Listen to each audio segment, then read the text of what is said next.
Bienvenidos, bienvenidas a este cuarto audio podcast de educación física. En el día de hoy me gustaría hablar acerca de la gestión de aula y las conductas disruptivas que aparecen en nuestra materia.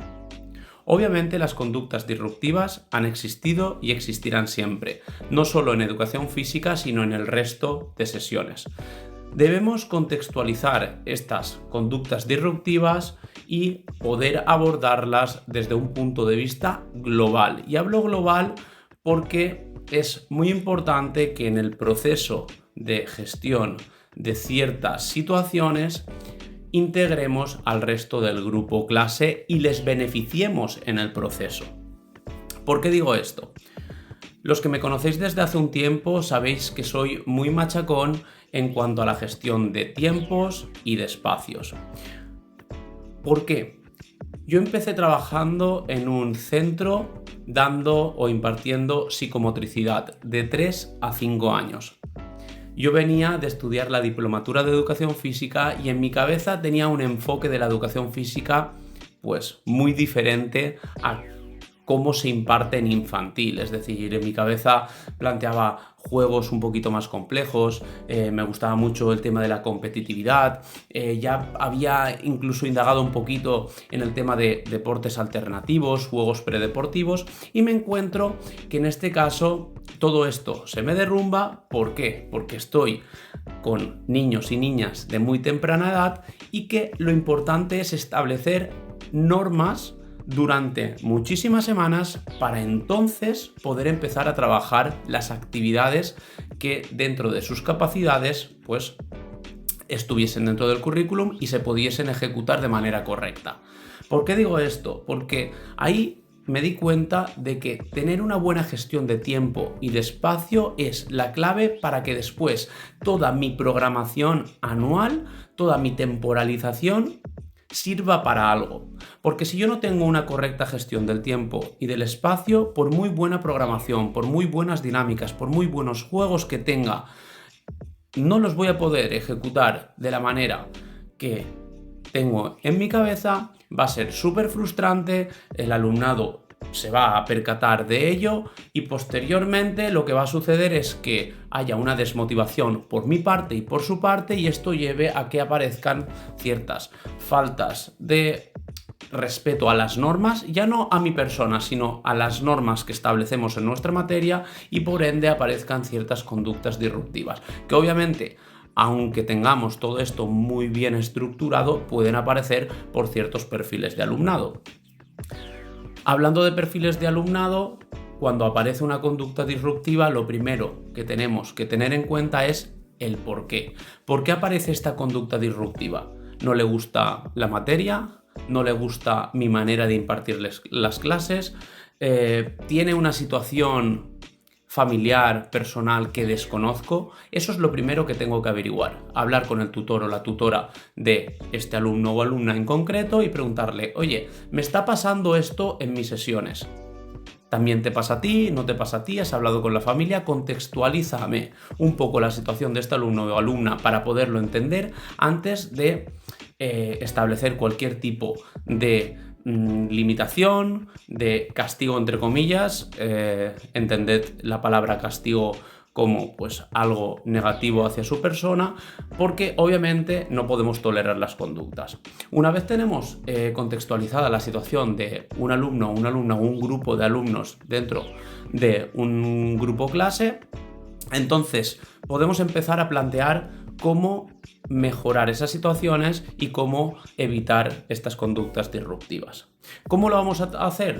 Pues con una buena gestión de tiempo y de espacio, con una personalización e individualización de los contenidos dentro del grupo clase general, como pues si voy a realizar cualquier tipo de unidad didáctica o de situación de aprendizaje, lo que haré será interesarme por qué topics les interesa a este grupo clase. Si por ejemplo en su día apareció el juego o el videojuego Among Us cuando la pandemia se puso muy de moda, si utilizo topics como este, puede que el alumnado participe de manera más activa, acepte mejor las dinámicas y juegos que planteo, simplemente por los roles del juego aplicados a mis clases. De hecho, tengo algunas dinámicas en redes sociales subidas, por ejemplo, de este juego, que en su día utilicé muchísimo y que me funcionaron súper bien.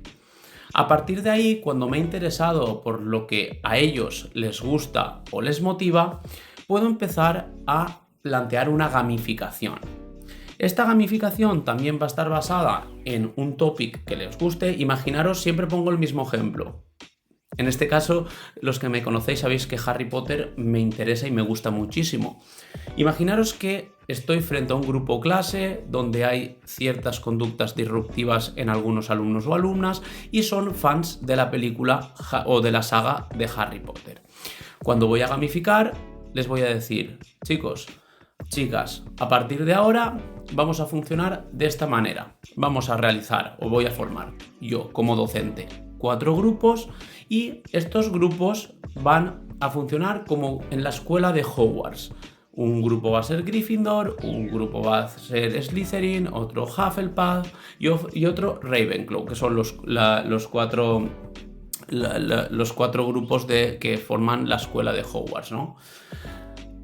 Dicho esto, a ellos ya les voy a despertar cierto interés. Van a decir: ostras, ¿qué tiene que ver la educación física con este topic que es completamente ajeno a la educación y a ella? Van a tener cierto interés. Además, cuando les cuente que los grupos que formemos, además de formar parte de Ravenclaw, Slytherin, Hufflepuff o Gryffindor, van a sumar, al igual que en la escuela de Hogwarts, puntos para su grupo y también van a restar puntos para su grupo, tanto por conductas grupales como por conductas individuales. Es muy importante matizar esto, porque los comportamientos, las conductas, los actos de un individuo van a afectar al resto del grupo. Por ende, el resto del grupo será el que vaya a dicho individuo y le diga: oye, con tus conductas nos estás perjudicando. No vamos a poder obtener los puntos y por ende después no podremos obtener los beneficios que estos puntos conllevan. Esto va a hacer que de manera un poco ajena al docente se vaya reconduciendo cierto comportamiento. Sumado a que las acciones positivas van a aportar puntos al grupo y estos puntos van a ser canjeados por cartas.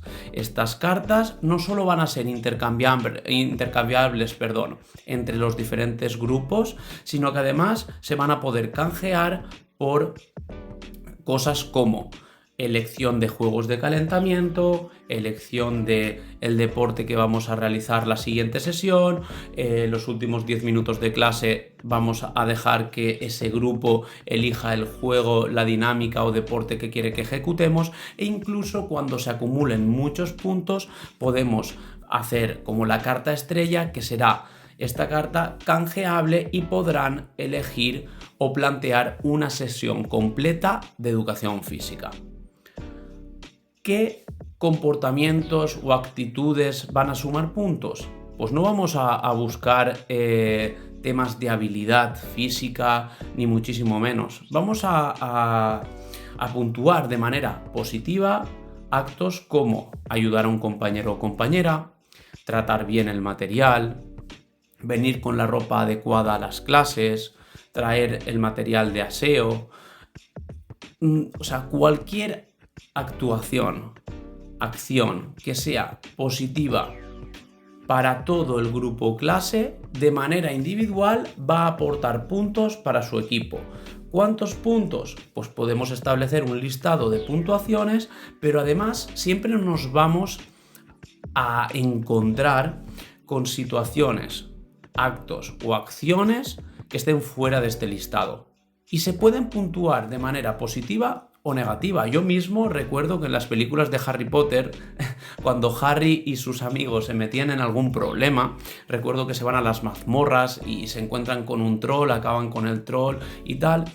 Más allá de quitarles puntos porque habían hecho una actuación, entre comillas, negativa porque estaban fuera de sus habitaciones, en deshora, etc., La profesora McGonagall, si no recuerdo mal, después les da ciertos puntos positivos porque habían salvado a una compañera. Por otra parte, sí que les quitaba también ciertos puntos porque estaban fuera de sus habitaciones. No recuerdo exactamente las puntuaciones, pero claro, ¿quién podía predecir que esto iba a pasar? Pues en nuestras clases va a ser algo similar. Nosotros no vamos a poder predecir qué pasa en ellas porque, vamos, cada día es una nueva aventura. Pero sí que podemos poner acciones base con unas puntuaciones base y a partir de ellas, cuando encontremos o nos encontremos con situaciones ajenas a este listado, pues más o menos con el baremo de puntuaciones podremos determinar, pues oye, mira, había una persona que no sé, por lo que sea le cuesta cierta actividad y otra persona ha ido a ayudarle o ha caído, le ha dado la mano, lo ha levantado y gracias a eso pues no lo han pillado o etc, etc, etc. Pues dentro del baremo de puntuaciones que tengamos, pues oye, podemos pensar, esta acción vale 5 puntos. Pues 5 puntos para el grupo de Gryffindor. Esto va a ser súper motivante para ellos. Además de que, sumado a lo que hemos hablado al principio, de una buena gestión de tiempo y de espacio, sobre todo, hablo de espacios en cuanto a que a mí me gusta realizar siempre la explicación de las dinámicas, los juegos, los deportes, en un lugar siempre predeterminado, siempre el mismo, si es posible. Después la parte del calentamiento siempre la realizo en el mismo espacio y la parte principal también suelo, obviamente dependiendo del tipo de dinámica o juego, utilizo más espacio o menos espacio, pero siempre en base a un lugar ya determinado. Al igual que la vuelta a la calma, lo mismo. Esto hace que realmente yo no tenga que pensar en espacios, pero el alumnado tampoco. Yo digo, explicación, chicos, vienen directamente al lugar de las explicaciones. Calentamiento, van al lugar del calentamiento. Juego de calentamiento, saben más o menos dónde tienen que ir. Vuelta a la calma, saben más o menos dónde tienen que ir. Este tipo de rutinas son súper positivas. Al final, las personas nos gusta la aventura, nos gusta romper con las normas, con las reglas, pero somos rutinarias. Y cuando algo se establece en nuestra cabeza, pues prácticamente sin querer lo hago. Entonces, espero que no haya sido muchísima información. Aterrizando todo, cuando nos encontramos con una conducta disruptiva de un pequeño grupo dentro de un grupo clase o de alumnos en concreto, lo primero sería contextualizar si no tenemos el contexto de ese alumno o esa alumna, porque al final los especialistas de educación física pues podemos tener muchos grupos a lo largo de la semana y es muy complicado tener el contexto familiar, social de todo el alumnado de un centro grande. Lo primero sería contextualizar, después individualizar y particularizar el contenido para ese grupo clase y para esa persona concretamente. Posteriormente, tener una buena gestión de tiempo y espacio a nivel de materia en general, que esta gestión de tiempo y espacio se puede aplicar a prácticamente todos los grupos que tenga dentro de mi horario, prácticamente desde primero a sexto de primaria. Se puede copiar y pegar la misma estructura y posteriormente podemos aplicar esta gamificación. Esta gamificación sí que tenemos que individualizarla porque con niños de 6 años no va a ser lo mismo que con niños de 12 años. Los topics no van a ser iguales y la dificultad tal vez de ciertas maneras para conseguir puntos tampoco. Obviamente ahí tenemos que ser nosotros los que determinemos qué necesidades tiene cada grupo.